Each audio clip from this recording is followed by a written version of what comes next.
हरि ओम। अभी तक हमने क्या सीखा?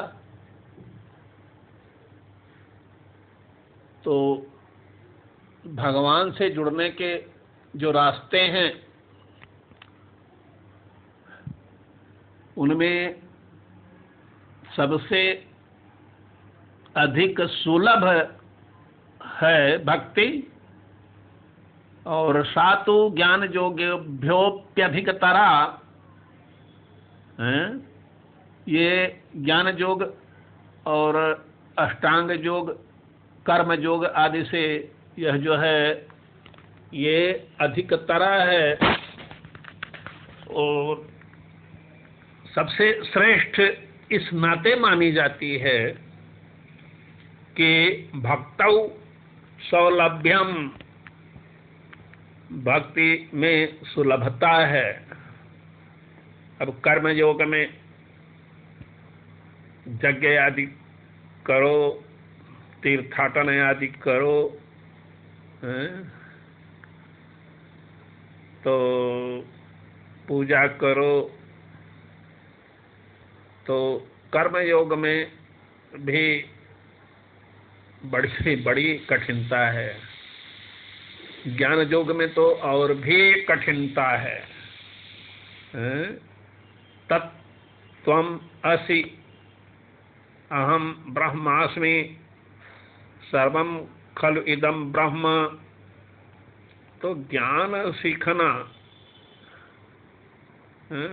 ज्ञान सीखना बड़ा कठिन काम है ना। तो ज्ञान योग से भगवान से मिलना ये तो और भी दुष्कर है। इसी नाते कहा जाता है कि भक्ति से भगवान से मिलना, भक्ति योग, योग माने भगवान से जुड़ना,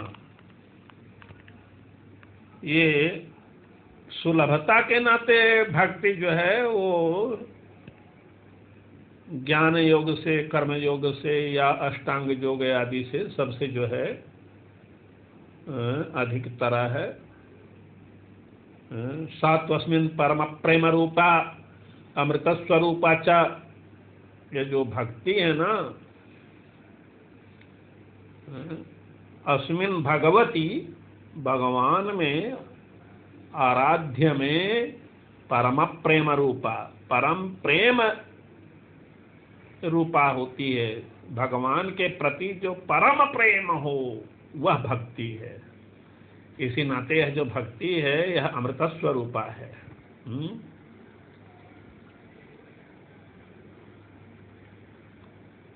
और दूसरी बात, कर्म योग में, ज्ञान योग में, अष्टांग योग में भले ही कुछ कामनाएं हों, भक्ति योग में कोई कामना नहीं। सा तो न काममाना निरोध रूपत्वात्, असल में यह भक्ति निरोध रूपा है। इसी नाते जो है काममाना नहीं होती है। निरोध क्या है? तो निरोधस्तु लोक वेद व्यापार न्यास है। सारे लौकिक व्यापार यानी अपने सारे कर्म और वैदिक व्यापार सब जो है भगवान में समर्पित कर दिया जाए, भगवान में न्यास कर दें। यत्कृतं तत्सर्वं तस्मै समर्पय, उनको समर्पित करो। तो यह जो समस्त कर्मों का भगवान में, आराध्य में जो न्यास है, समर्पण है, भगवान में स्थापन है समस्त कर्मों का और उसके फल का भी, उसी को निरोध कहा जाता है। तो निरोध रूपा होने के नाते कुछ अपने को चाहिए ही नहीं। भक्ति कर रहा है कोई भक्त, उससे पूछो क्या चाहिए तो कहेगा कि हमको जन्म जन्मांतरों में भगवान के प्रति भक्ति ही चाहिए। भक्ति तो साधन रूपा भी है और साध्य रूपा भी है। कई बार कहा जा चुका है भक्त्या भक्ति ही। इस नाते जो है भक्ति में सौलभ्य है ना, सुलभता है। इसके लिए कोई भी जो है विधि और निषेध का व्यवधान नहीं है भक्ति में। तो भक्ति करते रहो। अभी तक यही सीखा गया है। बोले वृंदावन बिहारी लाल की जय।